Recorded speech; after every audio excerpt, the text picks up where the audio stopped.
I've been telling anyone who will listen that it's been 40 years since I was last in India as a visiting medical student at the All India Institute and then down at the Nilgiri Adivasi Association. And I've been boring everyone hopelessly around this and telling them how thrilled I am to be back. So I really do want to thank the meeting organizers for having me.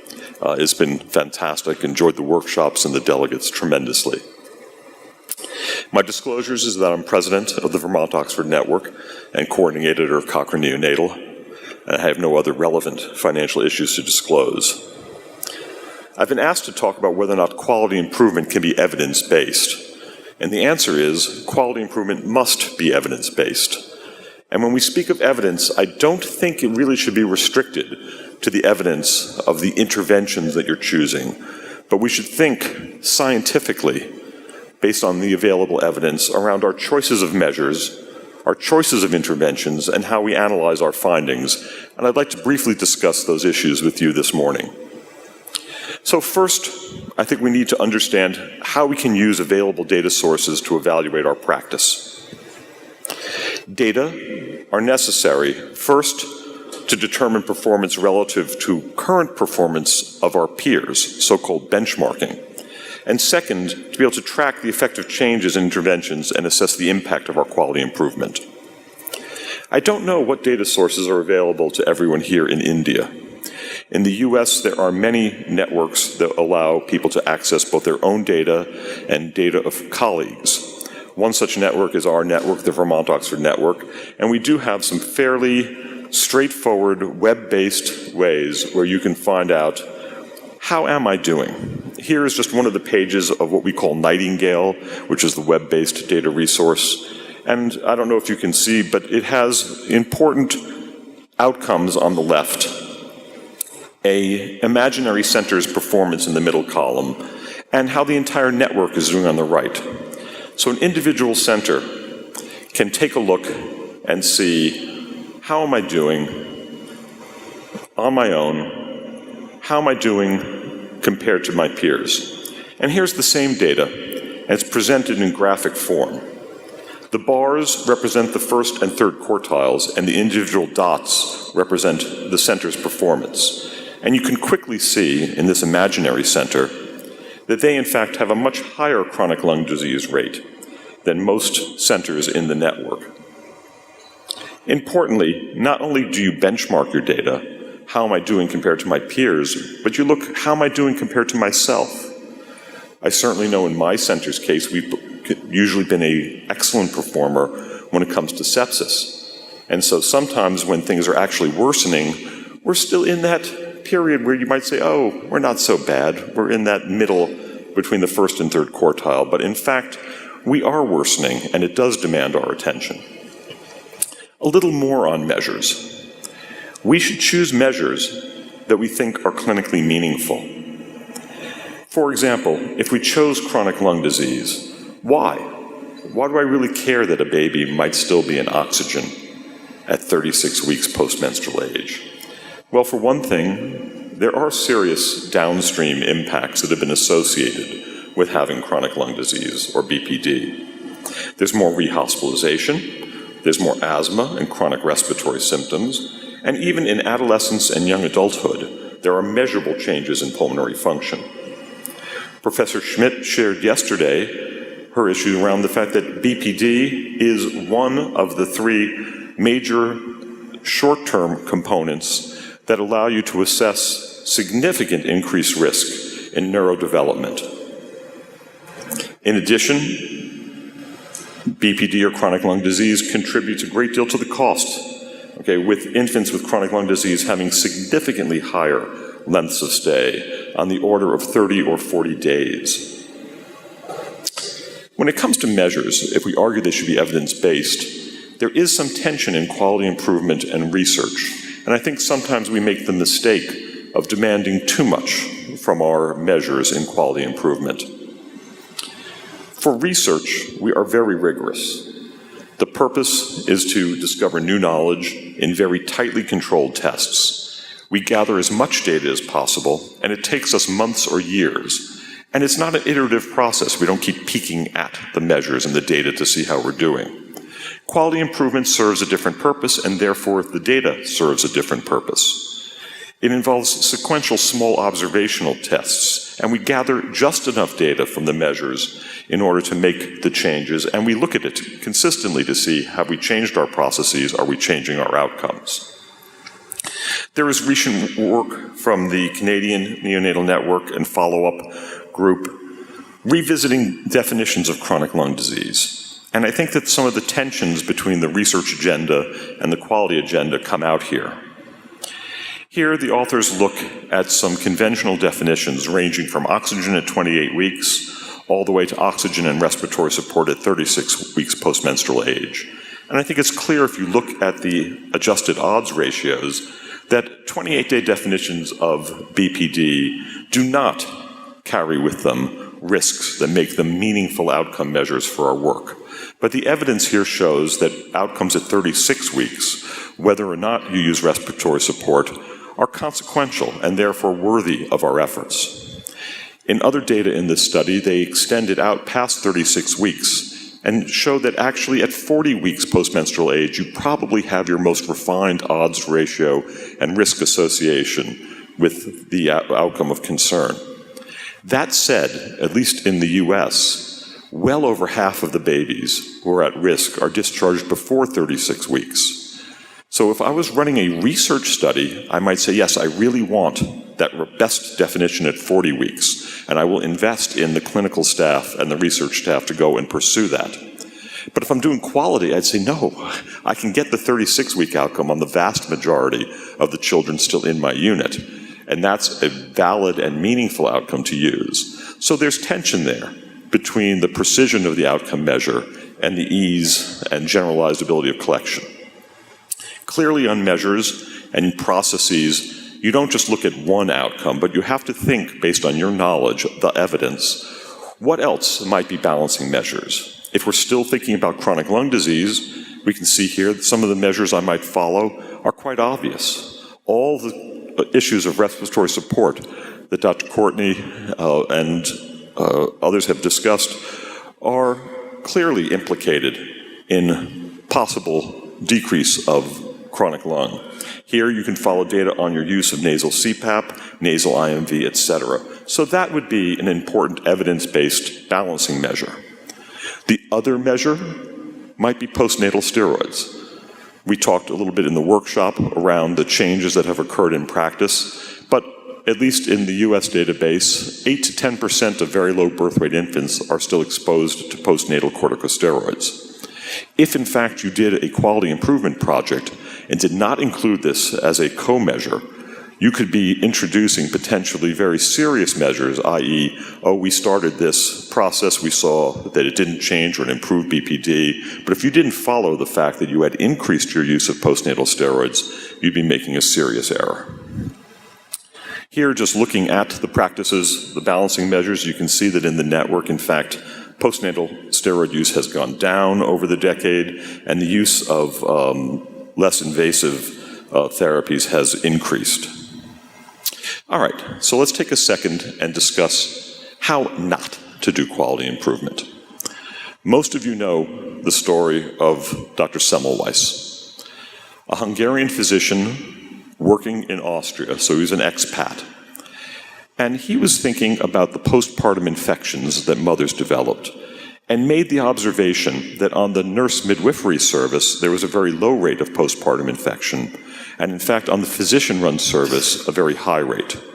I think you probably also know that this was due in part because the physicians would start the morning in the pathology lab dissecting cadavers and go directly to the clinical floors without washing their hands, whereas the nurse midwives had sinks available and washed prior to any examination and evaluation of the postpartum patients. Semmelweis made this observation and tested it by introducing washing stations for the physicians and saw an unbelievable and dramatic drop in mortality on the physician service. You would think that this is a wonderful example of taking an evidence basis and saying, I will now institute this. But Semmelweis absolutely failed to convince his colleagues that this evidence was worthy of institution at their hospital. There are multiple reasons of personality, of being an outsider, being a Hungarian in an Austrian medical system, of being tired of not being listened to. And when his friends even told him, well, repeat the experiment or show them again, he said, no, I've shown them enough. So they never did it. They never took this evidence and made it actionable in QI. In fact, Semmelweis went on to be hospitalized in a sanitarium, have mental illness, and die. Don't let this happen to you. So how should you do quality improvement?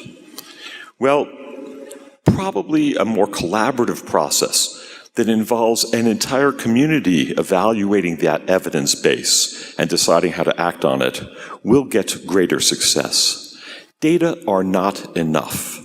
Okay, they do not ultimately, like Semmelweis's example, change practice. You need motivation, you need training, you need skills, and you need the tools to do this. Collaborative quality improvement work, we have done a lot of work between centers, is clearly one way that you can learn from your colleagues.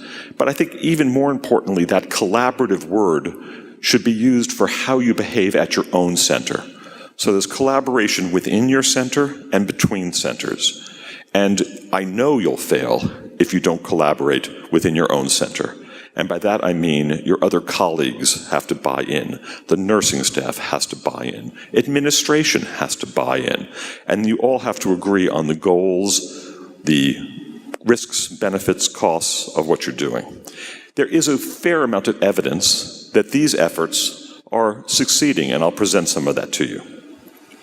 One historic collaborative began in the mid-1990s, where we got teams together, and beyond the evidence, we spent time teaching quality improvement, looking at performance data, convincing hospitals to be willing to share that data with each other, then having groups evaluate what are the evidence-based practices that might be worthy of consideration. And for practices that may not have the strongest evidence base, at least acknowledge that in the process. We described 4 key habits: the habit for change, the habit for evidence-based practice, the habit of systems thinking, and the habit of collaborative learning. And although this morning we'll focus on evidence, clearly all 4 of these components are necessary to succeed in quality. The habit for change, I think, is perhaps the most interesting, because I was a subject of the 1995 work as well as an architect. And I realized in the middle of the process that actually I wasn't that interested in change. I liked the things I had already set up, and I wasn't very open to the possibility. Now, I'm not arguing change for change's sake, but I do know this, that no progress is made unless you're open to considering valid and important changes. Evidence-based practice we'll be talking about. Systems thinkings, all of these practices fit into complex systems that we work in. It isn't just a matter of saying, I'm going to give surfactant in the delivery room. It's all the who's and what's and where's. And the collaborative learning, that the team really has to learn from each other and from outside the own institution. So where do change ideas come from? They come from evidence-based medicine. But quality improvement isn't just evidence-based medicine. That's the do what. Quality improvement is making a particular context, the do how, or evidence-based practice. And that really is the crux of the whole quality experience. For example, when we speak of trials, we speak of efficacy, the benefits of an intervention to a problem under the ideal conditions of a trial, a laboratory setting, very carefully managed. Frequently in trials, you know, we'll have very specific inclusion and exclusion criteria. Some seem very valid, especially if we want to prove a new point. I'm not so sure I want to test surfactant in infants who might have lung hypoplasia. And yet, at the end of the day, you're going to want to know when that baby with lung hypoplasia is born, will surfactant work in that baby? So there's a tension between the highly structured efficacy trial and what is in fact effectiveness, the extent to which a specific intervention will do when it's extended past that population. And ultimately efficiency, the costs of making any of these choices. A quick example is that of cooling. Cooling is very effective in infants with moderate to severe hypoxic ischemic encephalopathy when identified and treated before 6 hours of age. Whether we look at selective head cooling or whole body cooling, we see a very large reduction in the risk of mortality and developmental delay.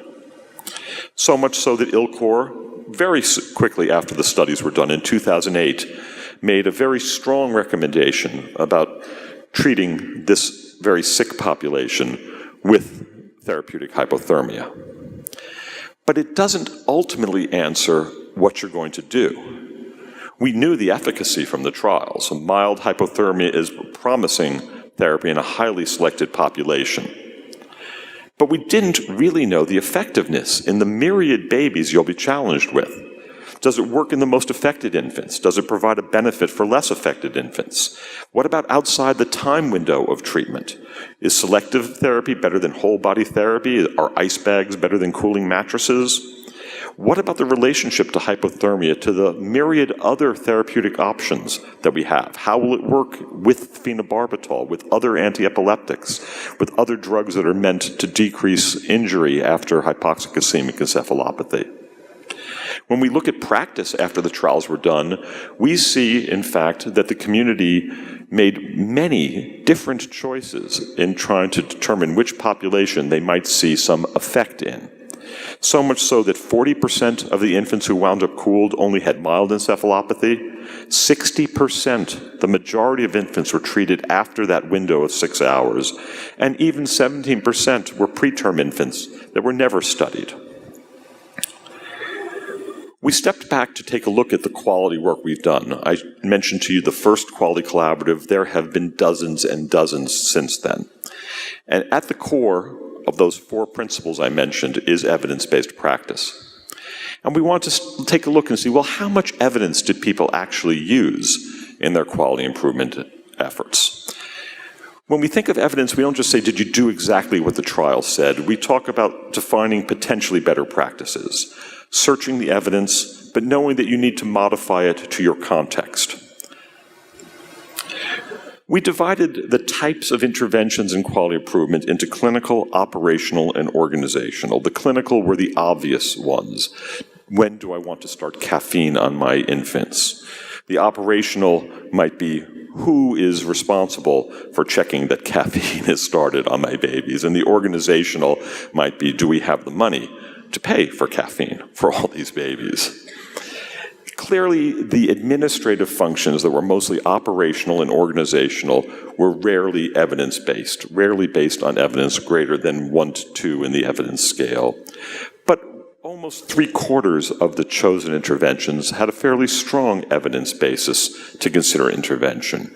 And I would argue that that's as it should be, that although many, many quality improvement interventions will involve processes that have not been tested and processes that might be unique to your institution, many of the core interventions that you are intending to deliver really should have that evidence basis. So what Semmelweis should have done? He should have gotten a group of people together, his Austrian friends and his Austrian enemies. He should have gotten those nurse midwives that knew so much about hand washing before he even started. If he was really smart and very modern, he should have gotten some of the women from the community to come and talk about how they felt about it.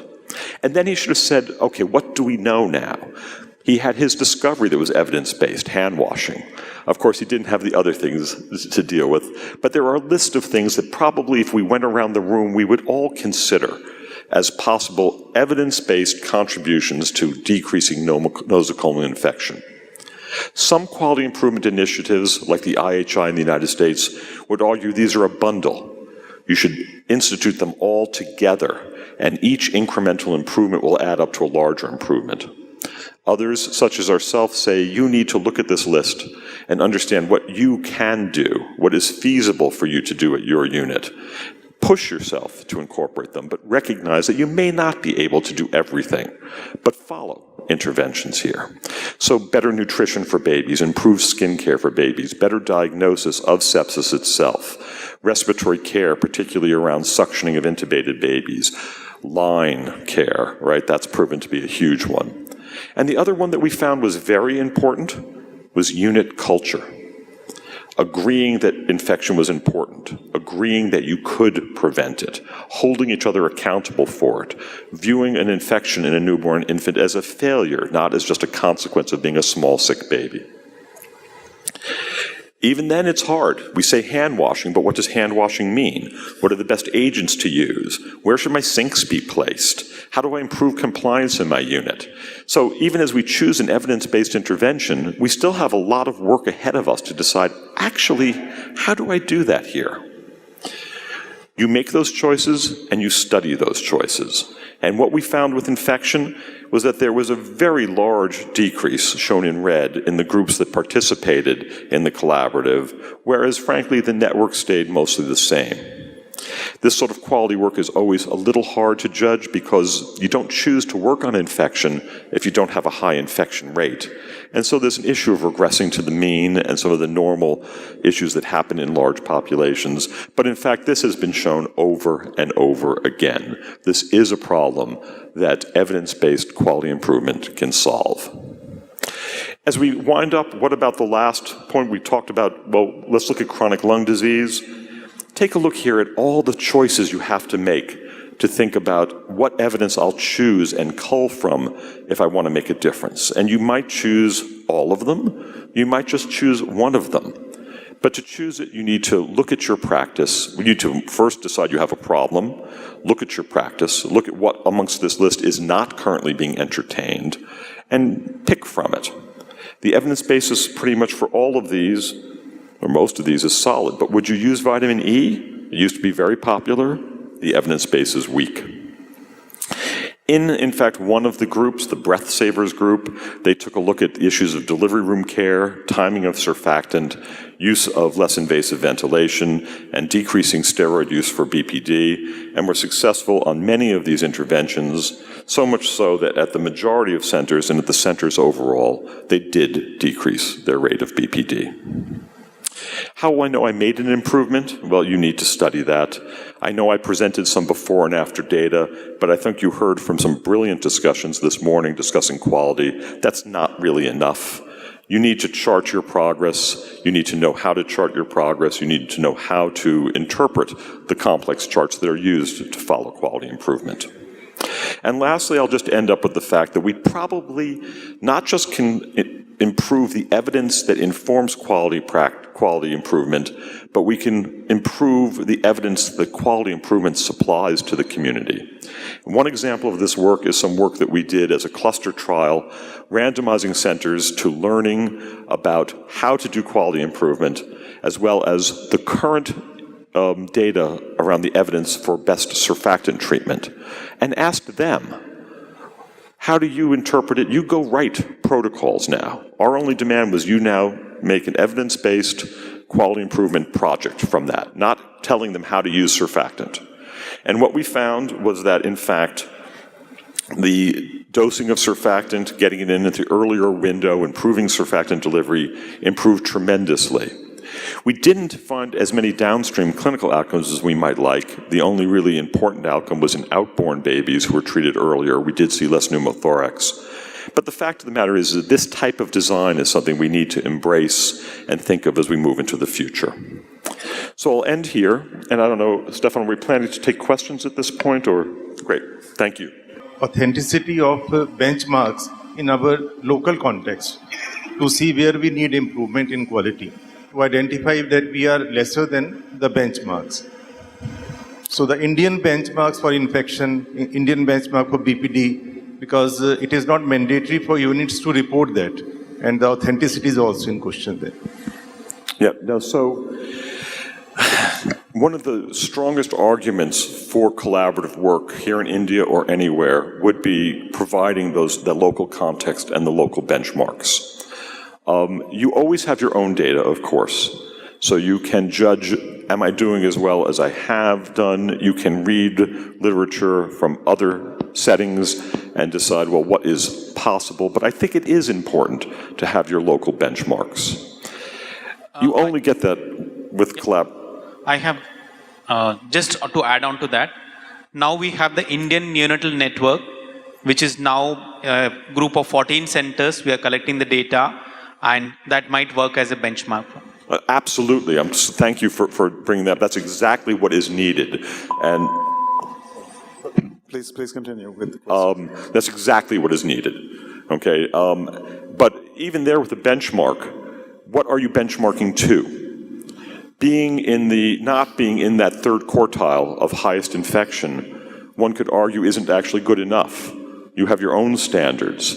One way to use the benchmarks is say, okay, I'm looking around India. What do the top 25% units, how do they perform? And can I get to that point? Not saying, oh, that's okay, I'm within the benchmark. And so that's fantastic that you're developing that, and important locally. Important to have the same definitions, important to have the local benchmarks. Very nice presentation. Well, you gave an example of infections in the NICU and certain steps or certain interventions. If we make a set of interventions and try and bring about a change, what are the ways by which you measure the compliance of those interventions, whether they are being done 80%, 90% or 100%? So and how does one go about monitoring? It is complex. Sometimes you're starting a whole series of interventions relatively close together, and it's hard to dissect from these packages, okay, what did I do that made the difference? Other times, and this is sometimes based on the fact that we can only do so many things at once, they're being timed, and you follow it, as some of the early morning presentations pointed out about when various interventions happened and what the results were. I was having a discussion with my colleagues who asked whether or not you should remove some of the interventions to see what ticks you back up, to understand what is that core set of interventions. My answer is probably not, if they seemed responsible and cost-effective. But so, I mean, careful charting, run charts, learning how to interpret those charts will help you with that decision. Please, Arish. Excellent talk, Roger. It is always good to learn from the horse's mouth who has done maximum work on data collection. Better the mouth, I suppose. And to my Indian colleagues, my only suggestion would be most of the databases which we have in the country running at this point in the SNCUs and the bigger hospital, they focus on outcomes. They don't focus on process measures, as you rightly suggested. And without having process measures captured, it is hard to do quality improvement in the units. Absolutely. So just to expand on that, you want to care about the measures that you think processes can change. And so processes are key. To only look at processes, of course, begs the question of, did I make an important difference? But quality improvement is all about processes. And one other slightly unrelated point, but since you mentioned the database, the mindset has to be a collaborative mindset. We all do some things well. We all can improve some things. It's not a report card. It's not the league table mindset. And if you can, try to develop a culture where you can share that, knowing that we all have something to learn from each other. Harish. Roger, that was great. Thank you very much, as always. You emphasized the linkage between trial-based evidence and process, and I think that that's a very important point. Too often they're seen as being divorced. So how can trialists help the QI process? Can a more detailed description, for instance, of the exact intervention help? Should we mandate that there's actually quite a detailed manual that's made available? So that's one issue. And the other issue related to it is generalizability. Should one trial simply be the seed for the next trial of farming out towards other populations, etc., etc. I think your instance of cooling and the data you showed on cooling, how the practice became generalized far faster than the dissemination, than the promulgation of new trials. I'm really asking, as you can see, how to make that linkage between trial and process assessment tighter, so that the whole process is much shorter? I don't know if it'll be shorter, Haresh, but it might be deeper and more rewarding. You made several points. Let me address a few. First, in our very original collaborative on chronic lung disease, which was the sister collaborative to the nosocomial infection that I shared, we didn't know what to do about steroids, and so part of quality improvement was participating in a trial. Okay, so that's one issue that I really think when you don't know the right answer, don't forge ahead with quality improvement, do a trial. Second, I think that we can organize all these individual center quality efforts into something bigger.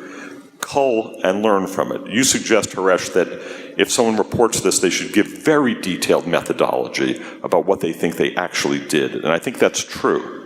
But ultimately, I think we'll want to look at all of this and say, is there a generalizable concept? Is there one theme that goes, but then that's testable. So I think they could feed each other. I think that the quality work could say, this package, after all this work, these are the things that seem to be fairly universal across centers, and then can be tested in more clever ways. Not just the before, after, or the individual sort of time series, step regression work, the cluster trials I spoke about, hold great promise, but have been very difficult. We joked amongst the faculty, we've been talking about this a bit. You can treat anyone you want with anything, but the moment you say it's a trial, you have so many hurdles to do. And yet I do think we have to turn around and do trials on this.